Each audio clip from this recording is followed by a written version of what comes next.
the downfall of a person who used to be a hero, who used to inspire people, is always celebrated. And when you look at that, you realize that people always support you when you're at the bottom. They always claim they want you to succeed and make it when you're from the trenches or from hard situations.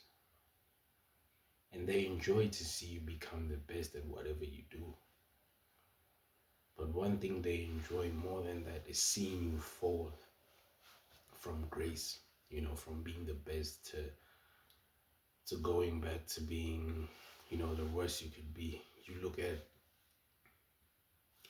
at the likes of Andrew Tate and what's happening to him, and how the same people who used to support him, who used to be fans of him, who used to agree with everything he used to say, are now the same people who are celebrating his downfall. It's happened with fighters.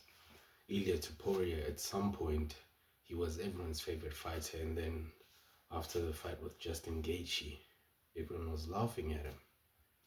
Conor McGregor. I could name a lot more people. Cristiano Ronaldo, Lionel Messi, if you're a football fan. But if I'm bringing it back home, here in South Africa, the one person who I feel we've really turned our backs on and we've let down is Julius Malema. Julius Malema inspired a lot of young people, myself included. He is one person who actually made the youth become interested in politics and take interest and realize that we are actually the future of this country. You look at what happened to him these past elections and you realize that when people saw his downfall, even his biggest supporters, not just the people who hated him from the onset, even his biggest supporters, some of them, they turned their backs on him. They laughed at him. A lot of people left his political party after those elections. And it's sad to see. And there's this quote from the Green Goblin in Spider-Man, a movie. I'm going to read it to you. And I think it really describes how we've become as a society, as people. And it goes like this. So it's the Green Goblin, the villain, talking to Spider-Man. So he says to him, I chose my path. You chose the way of the hero. And they found you amusing for a while, the people of the city. But the one thing they love more than a hero is to see a hero fail, fall, die trying. In spite of everything you've done for them, eventually they will hate you. You look at that and you realize how the one person who could actually be trying to help you and the one person who actually does things for your good, somehow you eventually hate them because you can't do that for yourself. And I think the reason people enjoy seeing someone fail is because they themselves have failed so much. So seeing them fail makes them feel better about their own failures. And it's sad to see. I think that is why South Africa is the way it is. Because we're happy to see the people who actually want to instill and bring change to us fail. So I look at that and I wonder, why do you even bother? Why would someone even bother to try to help people, to inspire people, to better the lives of people when eventually they hate you for that? Because it's like every time you try to do something to help someone else has to say you're acting like you're better than that person. Man, I look at Africa as a whole and why it's fading as a continent. We've had tons of leaders who've tried to show us the way. And we failed all of them. From Patrice Lumumba to Thomas Sankara to Muammar Gadaffi. You look at Gadaffi, man, the things he did for Libya and how NATO, America, the West, they manipulated the people of Libya and they made him hate Gaddafi. Only after he died, they realized, oh, this guy actually loved us. This guy was actually trying to make our lives better. You look at the state that Libya is in now. I bet you there isn't one Libyan who lived during the times of Gaddafi who does not miss him being in control, but they betrayed him. And I feel like we're doing the same thing to Julius Malema. Now, I do not support a lot of the things he says, but the one thing I support more than anything, and he's right about it, is that we as Africans we've been manipulated into hating one another. There really is a possibility of us being a united continent, a united unit, one Africa. It's really possible, the United States of Africa. But you think because you live in South Africa, you're better than someone who's from Zimbabwe. You don't realize that having open borders where we all live together benefits all of us. You think everyone is going to come here to Zimbabwe and you think everyone is going to come here to South Africa and try to live here, but you don't realize that will never happen.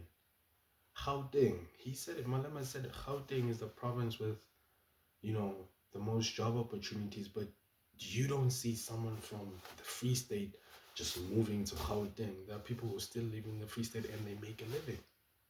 So,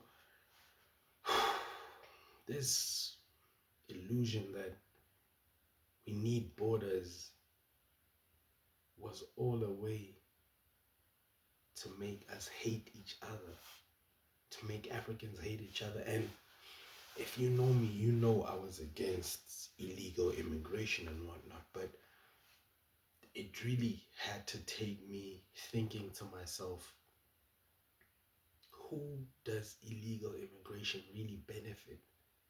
And I had to look into it, and you hear someone like Julius Malema saying we should have open borders, and you ask yourself why, instead of just saying no, actually hear the person out and think to yourself why. And if you actually hear that man speak, you realize what he's saying. African leaders in the continent are not being held to account. Even here in South Africa, they're not being held to account because we don't answer to one board or one ministry. Do you think if African countries all united, the corruption would be as bad as it is? I don't think so. Because certain countries have more minerals than others. So if that's the case, it means that the less privileged countries will make sure that the countries with the minerals are held to account and that everyone eats. But we don't see that because the West controls everything. And we refuse to see that because they made us hate each other. You think you are better because you were born in South Africa. You think you're better than a Zambian because you were born in South Africa. But you don't realize they are just like you. And you look at America, North America, you look at Europe, and for people who don't travel, you guys don't know it. There are barely any borders there. They just travel the way they want there. And you know what backs their currencies? Resources in Africa. Because we aren't united, it's the same thing that's happening in this very country of South Africa. We are not united. So because we aren't united as Africa, it is easy to bully one country because Europeans are united. So if they decide we're going to let the French invade Congo, they work together. You think it's only France invading them. No, they work together. They help each other. If we had one army as Africa, do you realize how powerful and strong it would be? Do you know how many people live in Africa? Think if we had one army. We'd be the strongest. We'd have the strongest army. We'd have the strongest currency. we'd have the most united people. Because believe it or not, Africans, sinobuntu. That's how we are. But the West has made us lose that touch, that African feel. So there's a time we need to realize that we are living amongst people who can actually save this whole continent. And we need to start accepting that, and we need to start supporting the movement and understand that your life can never be better if you don't want everyone else's life to be better. We need to unite and work together, because at the end of the day, whether you're from Nigeria, Tanzania, Senegal, Mali, Zambia, Zimbabwe, Namibia, Botswana, Lesotho, Swaziland, wherever you are, you're just the same as any other African. And in Mele, Sibe Imbumba, we need to be one and unite. Now, we may not agree on anything. You may not agree with many things certain leaders, stand for and they've done. You look at Muammar Gadaffi, he wasn't perfect, but the vision he had for Africa was perfect. Julius Malema, he's not perfect, but the vision he has for Africa is perfect. Ibrahim Traore, he's not perfect, but the vision he has for Africa is perfect. So we have good leaders in Africa, but we have a lot of corrupt and dirty leaders. And uniting Africa can help us, take the rotten ones out. Because do you think African leaders wouldn't be held accountable if a whole continent was against you and decided to revolt because you are corrupt? But no, you want to do it as a region. You want to do it as Zimbabwe. That's why your leader can just bully you around. You think when as Zimbabwe alone you can do that. But if it was a whole continent saying, hey, you can't do that to Zimbabwe. You can't be stealing from Zimbabweans. You can't be stealing from Africans. We'd have better lives, all of us. You'd be going to school for free. You'd have a house provided for by the leaders that you chose. But the first thing we need to do is to start to love each other and unite. And then we can overthrow a government or have a person that is actually qualified, a person with morals and integrity to lead us.